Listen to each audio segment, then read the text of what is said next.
Essa era uma camisa de futebol em 1920 e essa é uma camisa de futebol em 2025. Você sabe por que os goleiros usam uniformes diferentes? Você sabe quando colocaram nomes atrás das camisas? Simplesmente uma história absurda, cara. Ano após ano, a tecnologia, marketing e qualidade das camisas foram evoluindo a ponto de que uma camisa que antes era literalmente um pijama, hoje se tornou simplesmente R$500. Ninguém consegue mais comprar essa porra. Camisa de time tá ficando tão cara, irmão, que daqui a pouco a gente vai ter que financiar as camisas igual a gente financia a casa, sabe? Você vai chegar lá no Itaú e falar, irmão, quero dar entrada aí no financiamento, quero de uma casa ou não, uma camisa de time. Parcela aí pra mim em 30 anos, tá? Com juros aí, corrige tudo também. Porque eu já fui ali, ó, fui no Bradesco e o juro tá muito alto pra eu pegar uma camisa do Remo. Pô, tá de sacanagem o gerente, filha. Infelizmente, o próprio futebol não evoluiu a ponto de acompanhar as camisas de time, né, rapaziada? Que vem evoluindo absurdamente. Uma prova disso é que senão a seleção brasileira não usaria mais essa nova camisa aí amarela, estaria usando essa aqui, ó, a do Cristo Redentor. Brasil e Argentina, o Brasil usando essa camisa aqui, com certeza ia ser muito mais épico, né, rapaziada? Mas, brincadeiras à parte, eu resolvi fazer esse vídeo aqui, rapaziada, como um documentário, né? Seria um documentário da história das camisas de time e toda a evolução das camisas de time. Porém, eu fui dar uma pesquisada aqui no YouTube, cara, e já tem esse assunto, né? E ainda trazido pelo canal que eu, porra, admiro pra caramba, que é o Eurofoot. É um dos caras mais renomados aí da nossa plataforma a respeito de conteúdo sobre futebol. Então pensei, pô, irmão, vamos pegar a pesquisa que eu já tinha feito, né? E aí eu vou agregar algumas coisas ao vídeo do Eurofoot. Então vai ser meio que um react, só que agregando, né, rapaziada? Agregando com a pesquisa que eu já tinha feito pro meu vídeo. Então os créditos desse material aqui vai pro trabalho absurdo do Pedro Silveira e da equipe do Eurofoot, né, rapaziada? Que eu já deixo aqui assinado que eu sou fã pra caramba, né? Vamos pro vídeo e marcha na boneca.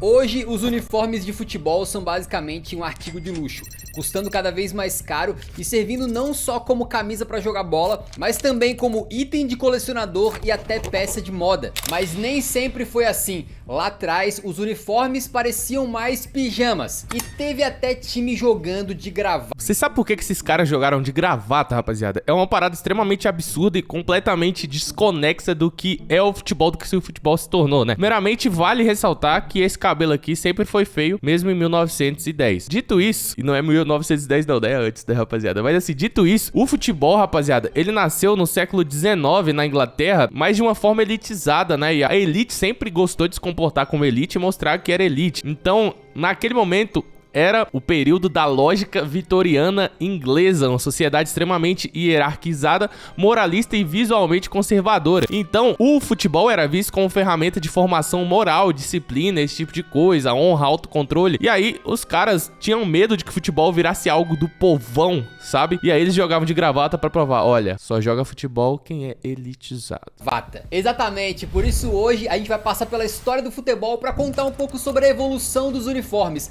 desde os primórdios lá, quando eram feitos com materiais pesados e basicamente comprado assim o que tinha nas lojas, até virar a indústria bilionária de hoje em dia. E pra começar, a gente vai lá onde o futebol deu até chegar as camisas tailandesas, os primeiros passos e, claro, os uniformes também, a Inglaterra. Antes da gente ter regulamentos complexos ali que dizem o que os clubes podem ou não podem colocar nos seus uniformes, o futebol meio que era uma terra sem lei. A gente tá falando da segunda metade do século XIX, quando os clubes sequer estavam reunidos numa federação lá na Inglaterra e basicamente cada um seguia suas próprias regras. E nesse começo no futebol da Inglaterra, a gente teve muitos times que surgiram ali de trabalhadores de fábricas, por exemplo, e também muitos criados ali por jovens que estavam na escola. E os uniformes dessas escolas inglesas acabaram sendo a grande inspiração para o que seriam as primeiras camisas de futebol que a gente teve na Inglaterra. Exatamente como ele falou, rapaziada. O futebol moderno, aí, o nascimento do futebol que você conhece hoje, surgiu aí em escolas de elite, principalmente,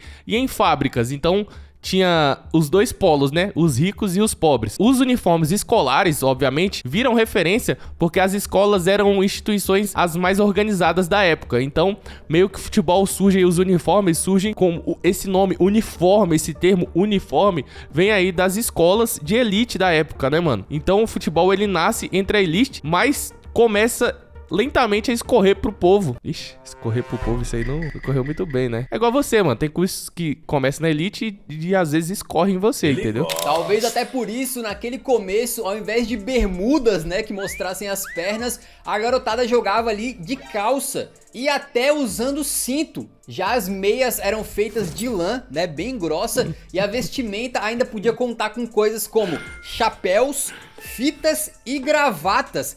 Exatamente. Ó, pra você ver como é que a ignorância é, né, rapaziada? O mano que eu zoei lá não era o corte de cabelo dele, ele tava de chapéu, né, mano? Cara, gravata, olha só a estica que era esse uniforme da Juventus lá em 1897. Nossa senhora.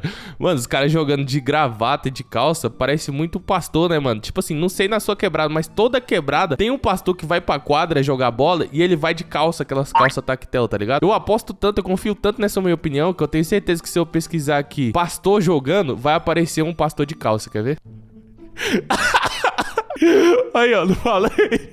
Falei, rapaz. Eu falei, tá falado, rapaz. Inclusive, já é até alguns anos depois desse primórdio que eu tô contando pra vocês, mas o pessoal tá ali usando gravata borboleta. Mas basicamente a ideia era que nessa época os jogadores ali usavam o que tinha. Então, a roupa do corpo mesmo, ou que eles estavam usando ali de uniforme pra escola e tal. E até por isso eles usavam então calça, né? Então é basicamente o que acontece numa pelada qualquer hoje em dia. Cada um vem com a sua camisa ali. E o que que faz pra diferenciar os times, né? Geralmente bota os babeiros de cores diferentes ali, os coletes, né? Pra diferenciar as equipes. Naquela época, o que se fazia era botar os caras vestindo gorros, né? Ou chapéus, bonés coloridos ali pra conseguir diferenciar os times. Olha que insano. Então nesse primeiro período... Mano, e é bizarro pensar isso, porque era isso que eles tinham pra resolver o problema ali de forma imediata, tá ligado? Porém, em jogos maiores, isso começava a falhar. E aí existiam casos de, tipo assim, o cara tá jogando, o gorro dele caía, e aí o do outro cara caía também, um pegava o gorro do outro, confundia, imagina, tipo, como se os caras tirassem a camisa, né? Como se a camisa deles caíssem, que era o que diferenciasse, e aí do nada você pega o jogador usando a camisa do outro time, e aí virava uma confusão. Aí o cara com gorro de uma cor indo fazer gol contra, só que na verdade ele tava fazendo gol no gol dele mesmo, mas ele tava com o gorro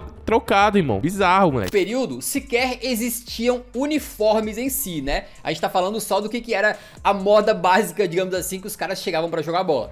Os primeiros uniformes de verdade só foram aparecer lá pra 1870. Todo respeito, tá, rapaziada? Eu sou cristão, mas isso aqui com certeza é uma reunião na Assembleia de Deus, sem dúvida. Chegavam pra jogar bola.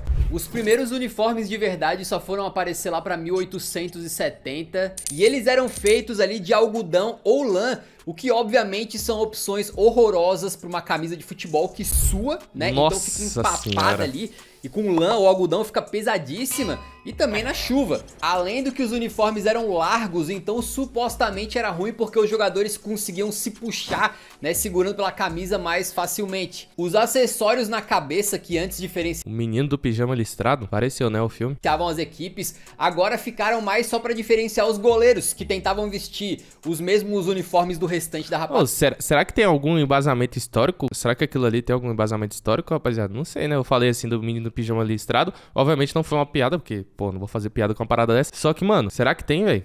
Rapaziada, né? E geralmente botavam uma boininha, tipo o Yashin mesmo, pra deixar claro que eles eram os arqueiros, beleza? Já as golas das camisas eram bem variadas, mas era bem comum a gente ver umas que fossem amarradas assim com cordão ou até com botão nessa parte aqui perto do pescoço. Depois a gente começa a ter ali uma diferenciação maior entre o goleiro e o resto do time, né? Não mais só pela boina, mas sim pela cor da camisa. Então os goleiros no começo ali usavam geralmente azul ou vermelho pra se diferenciar do restante da equipe, e depois começaram a usar verde também, que pelo menos na Inglaterra se tornou a cor principal mais utilizada, né, para os guardametas, enquanto para o restante dos times a cor mais usada era o branco, por um motivo muito simples. Nessa época não tinha fabricação própria das camisas e também não tinha fornecedora de material esportivo. Os clubes literalmente iam numa fábrica têxtil ali da região ou numa loja, né, e viam o que tinham disponível. E o que tinha disponível com mais tranquilidade era uma camisa branca, toda branca, sem nada, e era isso que eles compravam pra jogar bola. Exatamente, rapaziada. Tanto é que o Real Madrid, ele herda o branco aí, a camisa branca branca, padrão. Depois tem até uma imagem do CR7 depois jogando totalmente de branco, né, e tal. Aí tem uns vídeos, por que o CR7 jogou totalmente branco? Só que assim, a gente vendo a história do Real Madrid, cara, o Real Madrid, ele herda o branco muito mais por praticidade do que por um simbolismo. Então, tipo,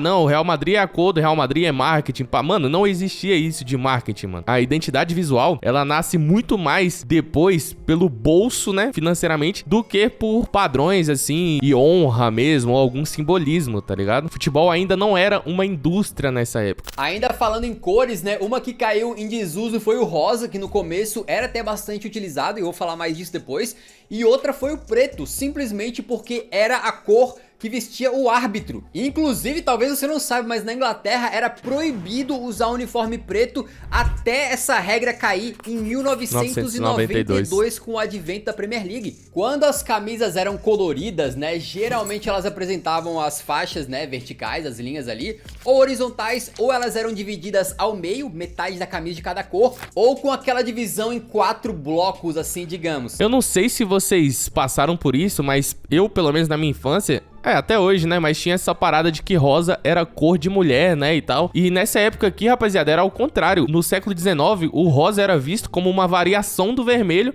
que era uma cor masculina, cara. Então, assim, essa parada do rosa também, eu acho que veio depois da indústria colocando rosa pra meninas, né? Tipo, brinquedo rosa pra menina. Aí o pessoal começou a falar que o rosa era cor de menina. Mas nessa época aqui, era visto como uma variação do vermelho, cara. Nesse período aí, era muito difícil os clubes optarem por algo um pouco mais ousado. Mas aconteceu, por exemplo, nessa camisa do Bolton aí. Meu que Deus, pelo jeito, né, não caiu no gosto do público.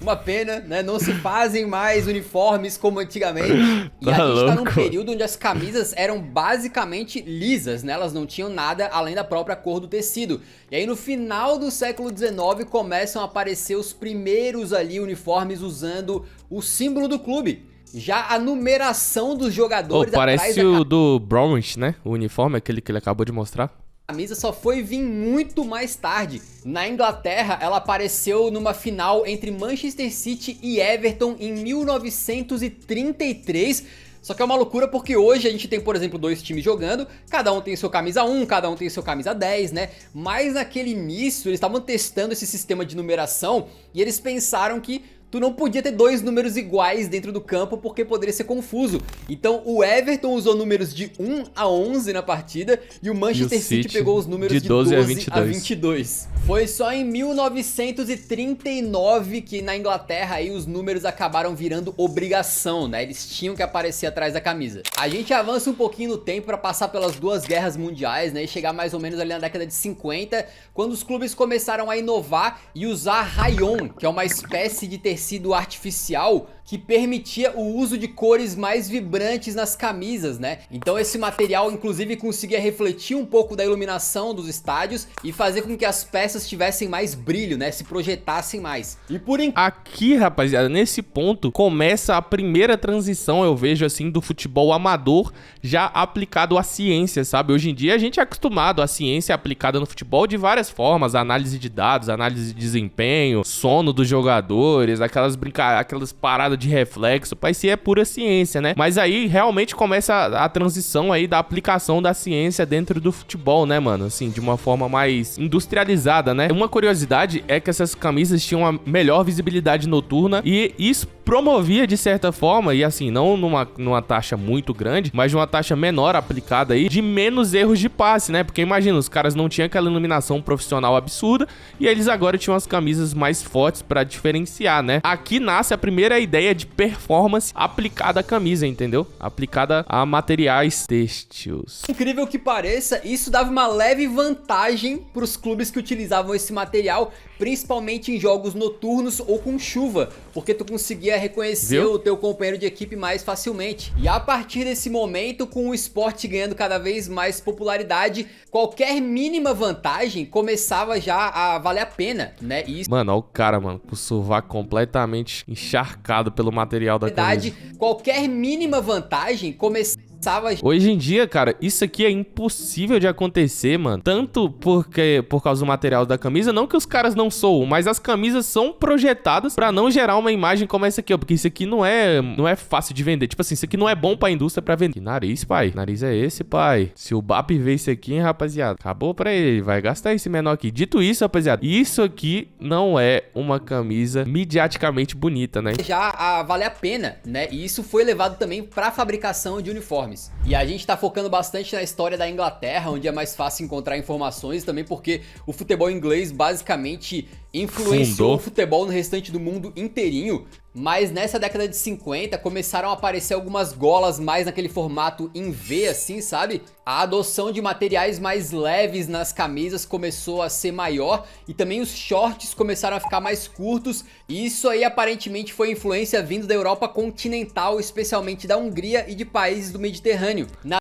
Pô, uma evolução absurda, né? Cara, deixar de jogar de calça pra jogar com esse short aqui é a melhor coisa, mano. Futebol continuasse evoluindo nessa linha aí, hoje a gente ia ver os caras jogando de cueca box. Na década de 50 a gente teve outro evento que ajudou muito a evolução dos uniformes, que foi o início da Copa Europeia, exatamente. A gente já contou no canal pra vocês como que a gente teve a primeira edição da Champions lá em 1955-56, e com os clubes de diferentes países se enfrentando, essa troca cultural ficou muito mais fácil e mais frequente. Então uma ideia, uma inovação que surgia num país não ficava mais restrita àquele território. Com os times indo muito pro exterior, começou a ter um intercâmbio de ideias ali. Cara, e essa parada de globalização é absurda, né, rapaziada? A gente vive hoje a maior globalização da história do planeta Terra, né? E a gente vê já hoje em dia, tipo, pô, mano, obviamente tem coisas que são culturais brasileiras. Eu tava vendo o pessoal de fora do Brasil, argentino, na Europa, no Japão, o pessoal fazendo passinho do Jamal, moleque. Mano, onde a gente ia imaginar isso? Realmente é devido à globalização, né? Só que se a internet hoje é uma ferramenta de globalização absurda, a primeira ferramenta de globalização mundial aí, com certeza, foi o futebol. A primeira grande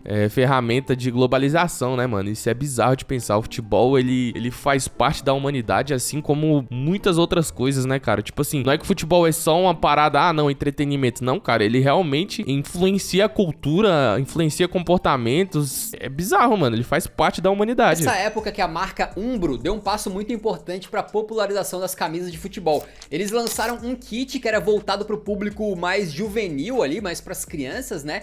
Que basicamente tinha como se fosse uma réplica do que os jogadores usavam em campo, incluindo o meião, o short e a camisa. Então era um kit de futebol completinho e é considerado o primeiro que estava disponível à venda para o público. As opções eram de clubes ali da elite inglesa, então a gente tinha Tottenham, Manchester United, Newcastle, Arsenal e alguns outros, mas aparentemente foi só na temporada 74-75, não faz nem tanto tempo atrás, né?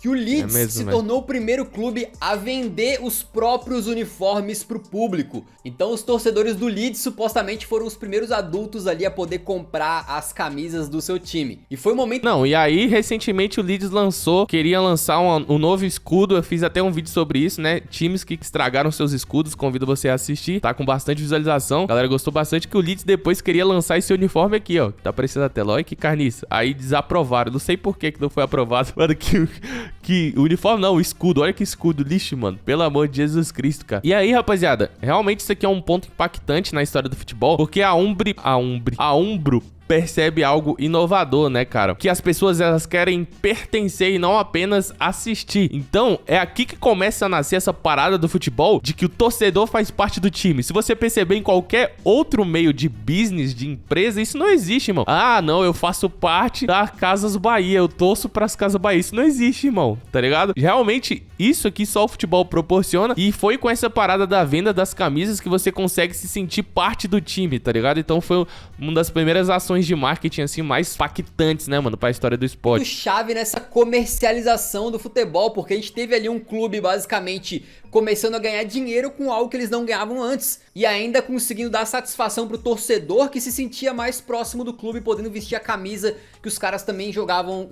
Mano, mas vamos ser sinceros, não existia uma pessoa na história que conseguiria fazer um logo melhor que esse aqui, ô Leeds? Não, todo respeito, eu sei que não tinha as melhores máquinas e tal, mas tu pegar uma criança de 5 anos pra fazer essa logo aqui, ela faz uma coisa melhor que isso aqui, pô, isso aqui é simplesmente bizarro, moleque. Isso aqui não existe, mano. Em campo, campo, né? Então ali, basicamente, a gente tá vendo esses movimentos da Umbro, do Leeds, como o princípio de toda uma indústria que veio depois. E assim como também é hoje, essas camisas vendidas pro público eram feitas com um material muito inferior as camisas que na verdade são utilizadas pelos jogadores nas competições, né? Isso é verdade. E hoje eu quero comprar camisa de torcedor ou camisa de jogador. Você vai lá na hora de escolher no site a camisa de jogador. É 200 conto a mais, irmão. Pelo amor de Deus. Por isso que a Tailândia às vezes me salva. O relato é de que eles economizavam o máximo possível no material das camisas pro público. Elas eram feitas de nylon e os números eram adicionados com uma técnica de calor que não era das melhores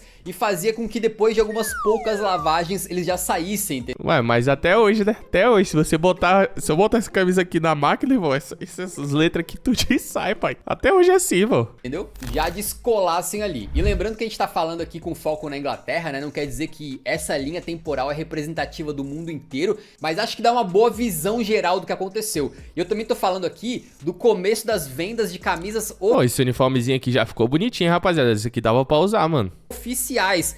Eu não duvido que antes desse movimento do Leeds aí, por exemplo, já tinha alguém criando camisas similares e vendendo lá na frente do estádio, né? A gente não tem muitas informações aí sobre o mercado paralelo das camisas de futebol na década de 50, 60 e por aí vai.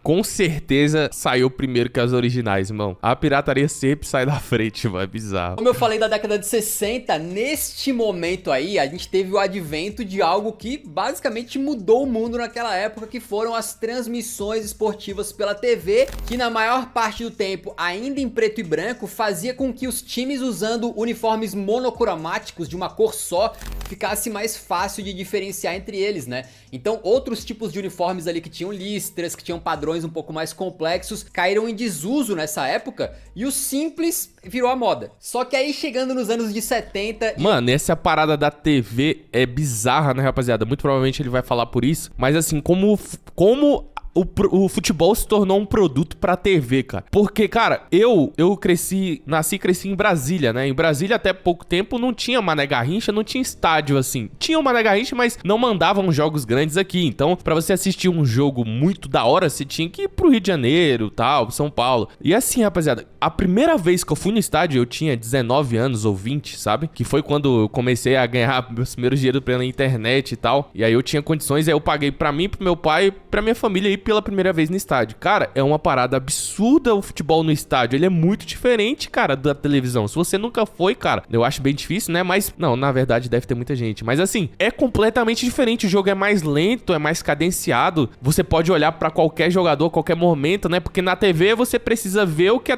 a câmera tá mostrando. Então, se a câmera foca em certa pessoa, você tá vendo certa pessoa. Mano, o pau pode estar comendo aqui na beira do campo, na lateral, e tu tá olhando lá pro goleiro que tá lá no outro gol, tá ligado? Então, essa experiência de assistir no estádio, pra mim, foi muito marcante. Foi bizarro, mano. Foi bizarro, assim. E hoje em dia, o futebol cada vez é mais um produto pra televisão, né? Na televisão parece que o jogo é mais rápido. Também tem essa parada da iluminação do estádio pra TV, uniformes pra TV, jogador fazendo dancinha pra TV. É bizarro, mano. E 80, essa simplicidade aí, o minimalismo foi chutado, né? E a gente começou a ter camisas mais ousadas e também a gente entrou na era dos patrocínios. A Admiral foi a primeira empresa a pagar um contrato, né? Pagar dinheiro para fabricar os uniformes de um time, com o Leeds United ainda em 73. E nos próximos anos com Caraca, o Leeds foi pioneiro em muita coisa, hein, mano? E hoje não usufruiu de nada desse pioneirismo. Advento da TV em cores, os uniformes passaram a ganhar mais importância por causa das transmissões na TV, né? E isso passou a chamar a atenção de outras fornecedoras de material esportivo. Ainda nesse ano de 73, o Eintracht Braunschweig, que estava na elite do futebol alemão, foi o primeiro clube europeu a meter um patrocínio na camisa, inclusive... Caraca! Mas vamos falar, né, rapaziada? Eu lançava esse uniforme aqui nos dias atuais, irmão. Achei brabo, velho. Pô, tá friozinho ali, você sair na rua, pá. Essa história é muito boa, porque as regras da Bundesliga naquela época proibiam o patrocínio na camisa. Isso fez com que o Braunschweig, o clube, mudasse o seu escudo, o seu logo, pra ficar igualzinho o logo do patrocinador. E aí Caraca, eles terem uma boa desculpa pra colocar o logo na camisa. Basicamente eles contornaram a regra adotando o mesmo logo da patrocinadora Jagermeister. Rivelino alemão aí, ó.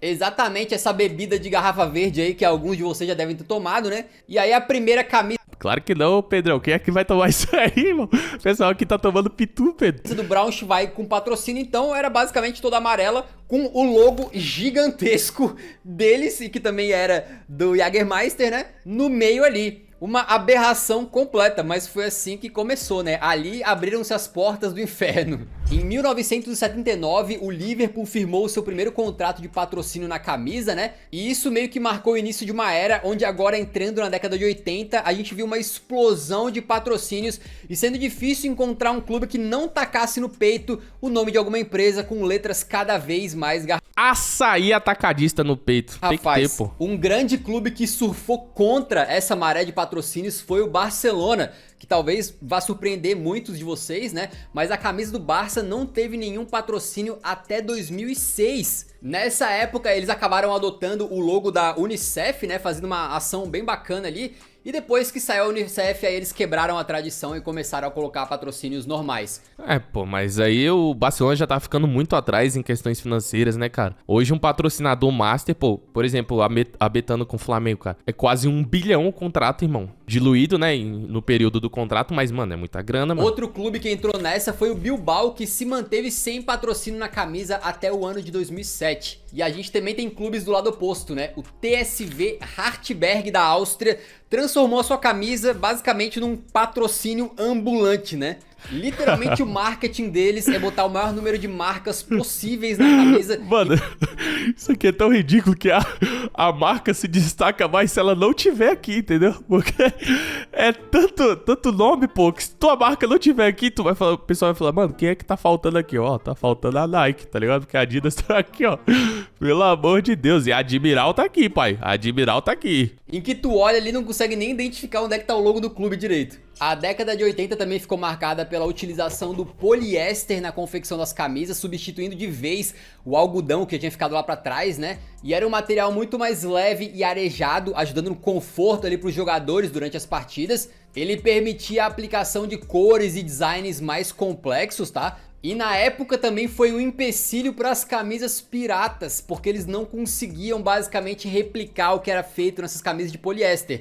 Na época, né? Porque hoje hoje as réplicas tá melhor que as originais, pô. Réplicas vendidas por aí estão tão absurdas que eu não duvidaria que algumas sejam de qualidade melhor do que as originais. Ô Pedrão, essa sua mesma aqui, não, pode ser original, porque o Pedro é, pô, cara de respeito, né, mano? Não é o Vitorano Fute, mas assim, eu boto minha mão no fogo se o Pedro não tem uma Tailândia. Se ele não tem pelo menos uma tailandesinha lá no guarda-roupa, quem não tem hoje tá mentindo, pô. Originais que vendem nas lojas dos clubes por centenas de reais. Falando de estilo, a gente também começa a ver alguns clubes usando camisas um pouco mais apertadinhas, mais ajustadas ali ao molde do corpo do jogador. E é aí que no final da década de 80, duas camisas de seleções meio que chutaram. Mano, isso aqui é linda demais, velho. Essa aqui até hoje, pô. Isso aqui é bizarro, mano. Chutaram o balde de vez ali da inovação nos uniformes. A Holanda de 88 na Eurocopa e a Alemanha da Copa de 90. Era coisa apenas linda, uma dica do que viria pela frente, tranquilo? Porque agora a gente entra na história na década de 90, saudosos tempos, né? E aí os clubes chutaram o balde de vez. Os designs dos uniformes começaram a incorporar elementos. Rapaziada, eu não sei se realmente isso é saudosismo, se a gente sempre, o ser humano tem a tendência de achar que tudo antigo é melhor. Mas é porque, não,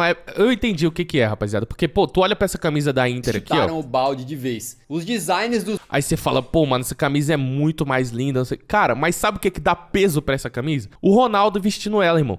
Então, o que traz valor pra essa camisa não é... Obviamente, o design é lindo pra caramba, mas você já associa essa camisa ao Prime do Ronaldo, e aí ela fica mais memorável ainda, tá ligado? Os uniformes começaram a incorporar elementos, formas e cores cada vez mais ousados, e a criatividade começou a rolar solta com muitos clubes e seleções experimentando inovações ousadas, que algumas deram muito certo e outras deram muito errado.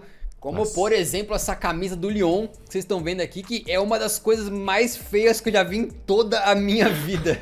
Quando eles queriam experimentar a fundo mesmo, deixar a criatividade assim, atingir um patamar transcendental, quem que pagava o pato? geralmente eram os goleiros, tranquilo? As camisas de goleiros basicamente foram vítimas. Mano, as camisas do Higuita, velho, pelo amor de Deus, aquela camisa que o Higuita faz a defesa lá do escorpião, mano, pelo amor de Jesus Cristo. Mas, né, foram ali um laboratório, foram cobaias para experimentação de design e receberam ali padrões com riscos, manchas e desenhos abstratos que beiravam a psicodelia às vezes. A gente lembra, por exemplo, da icônica camisa que o goleiro Jorge Campos vestiu na Copa de 94, certamente uma das camisas de goleiro já feitas na história, né? E lembra que no começo dos anos 80, em alguns lugares ali, tinha algumas camisas mais slim? Pois é, agora na década de 90 a gente... Essa do Rangers é linda também, mano. Começou a ter um movimento contrário. E a gente sabe que a moda é meio cíclica, né? Muitas vezes. Que foi dos caras usarem camisas mais largas. Às vezes extremamente largas, assim, a ponto de, se pá, cabia 2 jogadores dentro da camisa. Mano, eu lembro que quando o Robinho surge como profissional, cara, pelo amor de Deus, pô, parecia que ele era criança usando o uniforme do pai dele, tá ligado? As camisas largona, a blusa lá embaixo. E eu lembro que isso também afetou a minha geração, rapaziada, que quando eu ia jogar futebol aí, nas divisões de base, né, a gente às vezes usava, mano, o uniforme da categoria adulta, cara. Pô, praticamente tu pisava na camisa, tá ligado? Também na década de 90 que os jogadores começaram a usar os seus nomes atrás da camisa. Eu fui fazer uma pesquisa aqui pra ver exatamente quando que começou isso aí, né? E cara, é muito louco, mas assim, final da Champions de 94, eu já tinha... Cabelo, suvacão cabeludo. Aí o pessoal que é mais saudosista vai falar, pô, aí, os jogador raizão aí, rapaz, ó, os caras com sovaco cabeludo, o saco também cabeludo, tudo cabeludo, isso era futebol raiz. Hoje em dia, né, rapaziada, o pessoal estaria com uma necessaire aqui ao lado. Bota o clipe aí, edição, do Rafinha com a necessaire. Que não pode faltar na sua necessaire. Creme de corpo, mas eu gosto de usar também hidratante, só que o hidratante tá lá no clube. Very sexy night. Uma necessaire e produtos pra pele, pra não mostrar o sovaco nessa situação. E ainda haveria ao lado, gigante a logo assim, Rexona, com você nos seus momentos mais suados.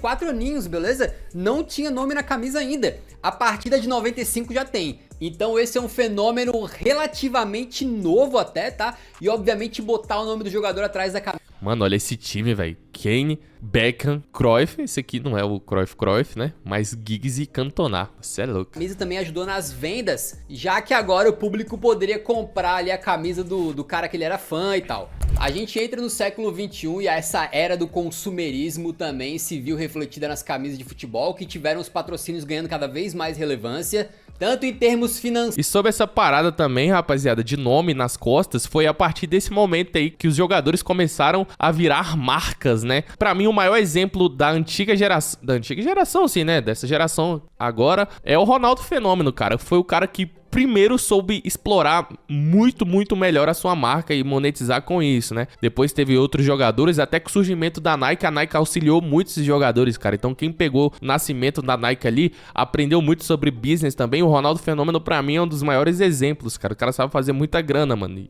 e sabe vender a marca dele. O Ronaldinho também sabe, né? Falando de Brasil. Mas, cara, aí surge realmente o futebol e os jogadores como marca individual, né? Pros clubes, quanto visualmente nas camisas mesmo, que começaram agora tá sempre lotadas de marcas ali, né? E não só nas camisas, mas também calções, tem marca de empresa, nome de estádio. Se pudessem, botavam os jogadores ali com um boné bem grande com a marca na frente assim, né? Jogador entrando em campo com uma tatuagem removível com uma marca de alguma coisa ali assim. O Ibrahimovic lançou o corpo tatuado como uma ação social e tal. Isso gerou uma repercussão absurda e eu não duvido nada os caras fazerem isso de novo, mano. Melhor não dar ideia, na real. E voltando a falar de estilo, né? A moda é cíclica. Em algum momento ali da década de 2010, os uniformes voltaram a ser bem coladinhos. Eu tenho essa camisa do Flamengo, por exemplo, é de 2008, tá? E vocês podem ver até que no corte dela, ela dá uma apertada na cintura. Ela foi feita pra ser usada assim, bem coladinha mesmo.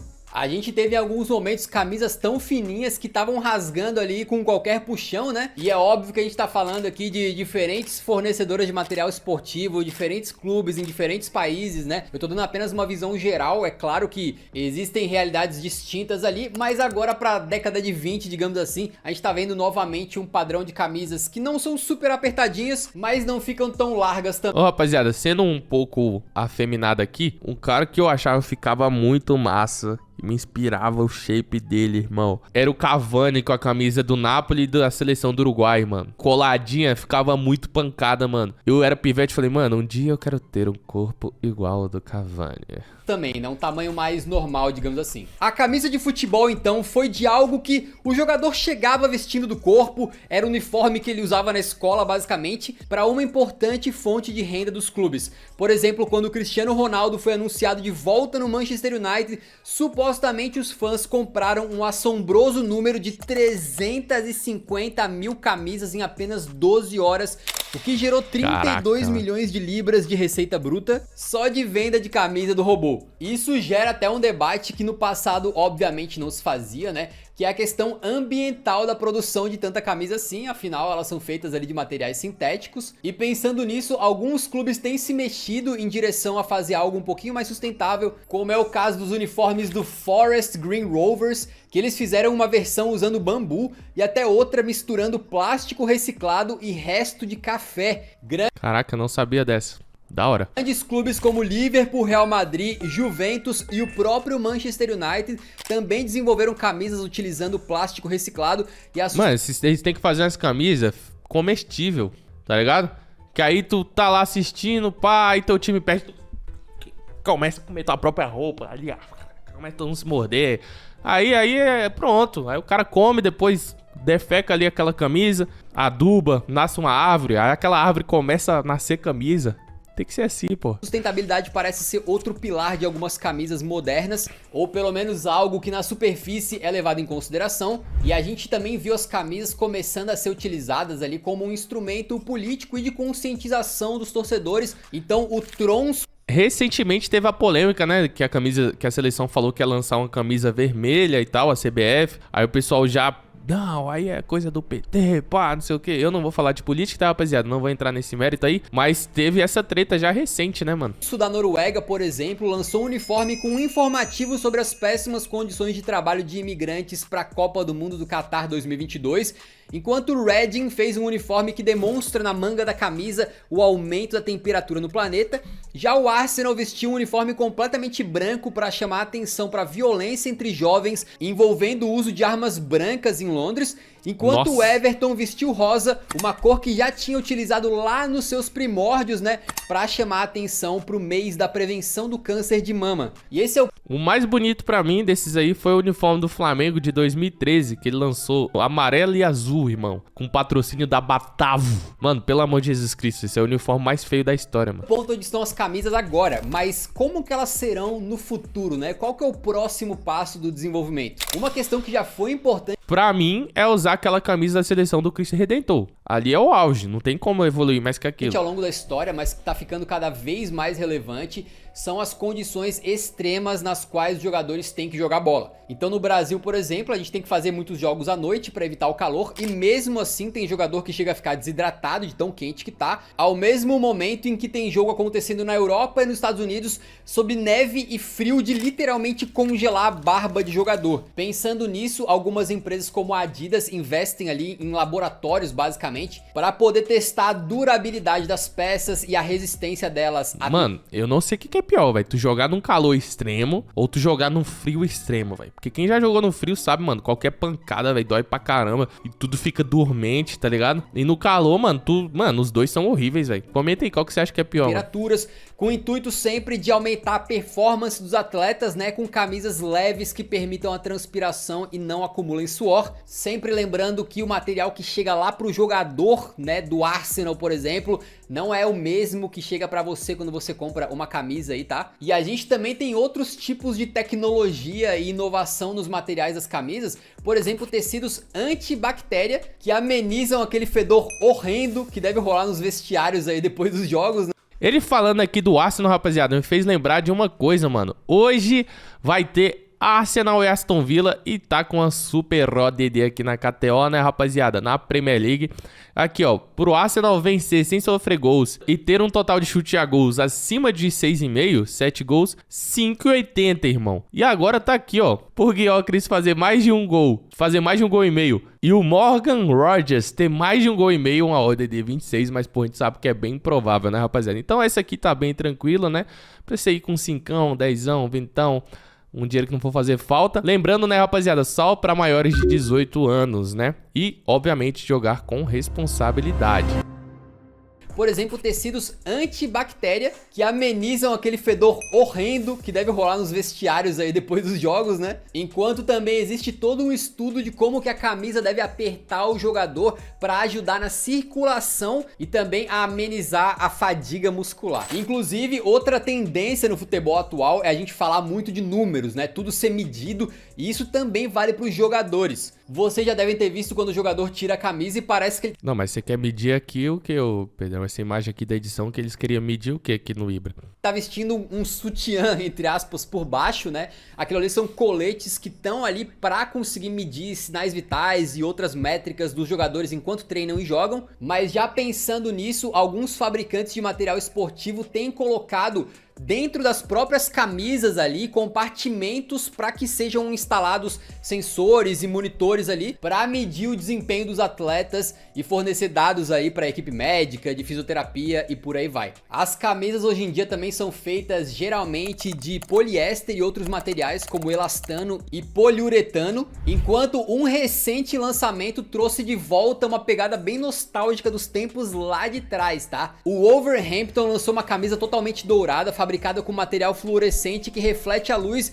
em alusão a um antigo uniforme da década... Ah, eu já achei que ficou... Não curti, não. Eu não curti. Você curtiu? Comenta aí. de 50, que também refletia um pouco a luz dos refletores do estádio.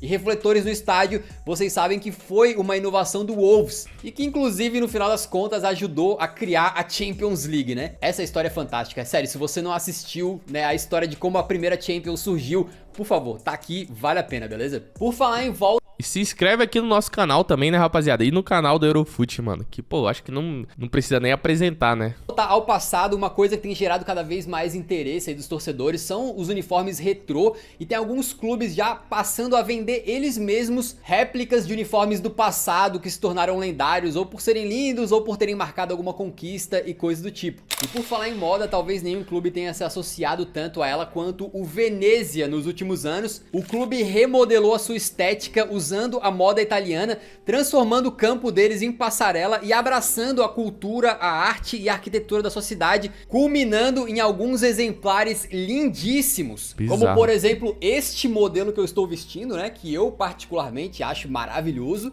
E movimentos como esse do Venezia ajudam a reforçar uma tendência... Mano, olha essa, mano. Vou ter que botar meu cartão agora. Vou ter que ligar pro tailandês agora. Falou, tailandês, mandou pra mim do Venezia, pai. Fashion, que tem até nome, chama Blokecore. É a ideia de misturar camisas de time nos seus fits do dia a dia, né? Uma moda que invade as redes sociais e bebe um pouco de inspiração de algo que no Brasil já era muito popular. O uso da camisa de futebol pra sair, pra ir na padaria e até, claro, o famoso a camisa é tão linda que eu usaria pra casar. As camisas de futebol têm virado muito mainstream e grandes empresas da moda têm feito também colaborações com times, indo principalmente na onda do streetwear, e até grandes personalidades de fora do futebol, como o cantor Drake e outros nomes da música, são vistos usando uniformes de clubes. Então, do mesmo jeito que alguns clubes apostam aí na nostalgia e tentam bater forte ali na conexão do torcedor com o clube, indo nos kits retrô, a gente também tem movimentos feitos pro outro lado, para novidade, né, como esse uniforme meio roxo aí da Alemanha, que era uma cor que eles nunca tinham utilizado antes e que deu muito certo, simplesmente foi o recorde de vendas para um uniforme visitante da seleção. E com tudo que a gente falou para vocês, também surgiu outro movimento que vem ganhando muito força, que é o do colecionismo. Pessoas aí fissuradas em uniformes de futebol, que gostam de comprar o máximo que podem, ter coleções e basicamente se conectar com a história de um clube ou com a história do futebol como um todo através das camisas, né? E o futuro como será? É difícil de prever, mas a gente pode ter alguma ideia, tá? Uma revista pediu para alguns designers fazerem conceitos de uniformes do Tottenham para as próximas temporadas até 2032, quando o Tottenham já será potência, né? Fica a lembrança aí. E os designers tentaram prever então como é que vai ser essa evolução ao longo do tempo. E a gente vê, por exemplo, em 2028, 29... Mano, mas isso aqui é lindo demais. Pega meu dinheiro. Tailandês, olha aqui, eu tenho uma imagem aqui, pai. Faz essa pra nós, irmão. O estilo sendo meio que futurista, vai quase numa pegada meio que uniforme dos Vingadores ali. Enquanto em 2031, 32, ela teria alguns elementos malucos já aparecendo mais ali, quase como uma camisa de beisebol. E se for pra outro lado, super futurista, com camisas cada vez mais tecnológicas, com LEDs e tal, talvez um negócio meio futebol galáctico. E outra coisa que a gente pode certamente prever é que, como a moda ela é muitas vezes cíclica, em algum momento a gente vai ver o retorno das camisas super largas, né? Mas já com tecidos muito mais tecnológicos que façam com que a camisa não fique pesada quando tá molhada, suada, ou já de repente com esses sensores de movimentação, de sinais vitais de jogadores já colocados diretamente, né, em algum lugar na camisa. Ou quem sabe alguns clubes não queiram chocar ainda mais. Por que não tentar, de repente, uma camisa regata, né? Aí eu tenho os kits. Eu tenho esses kits regata aqui. É muito bom, irmão. Você lançou, já tá na beca, pai. Tirando da minha cabeça, tá? Eu nem sei se é permitido pelas regras. Mas, pô, uma camisa de botão. Como se fosse uma camisa social, assim, né? E se algum clube resolver, de repente, voltar com a gravatinha da Juventus? Não, isso aí não vai acontecer, não, Pedro. Isso aí não vai. Agora o restante aí, irmão. No século XIX. Por que não? Então a gente contou um pouco da fascinante história de evolução dos uniformes aí, das camisas de futebol, mas tem uma coisa que eu tive que deixar de fora, que eu falei lá no começo do vídeo, que foi um pouco assim sobre as cores e tal, mas eu falei de forma geral. Eu não tenho como entrar nesse vídeo aqui na explicação de por que o Arsenal usa vermelho, por que o Real Madrid usa branco, mas a gente tem um vídeo explicando as cores dos clubes e, cara, é um dos vídeos mais fascinantes, mais interessantes, mais curiosos aqui do canal. Se você curtiu esse vídeo aqui, curtiu esse tema, certamente vale a pena assistir, tá? Bizarro, rapaziada. Muito bom o vídeo aqui do canal Eurofut, obviamente só mantendo o padrão que eles já estão acostumados, né, rapaziada? Muito obrigado se você assistiu até aqui. Rapaz, eu tava o vídeo todo mais pro canto, ó. O pessoal da edição vai me obliterar, mas você presta atenção, rapaz. Mas muito obrigado por assistir até aqui, rapaziada. Se inscreve aqui no canal Victoriano Fut. Até a próxima, te espero no próximo vídeo. Valeu, fui, tchau.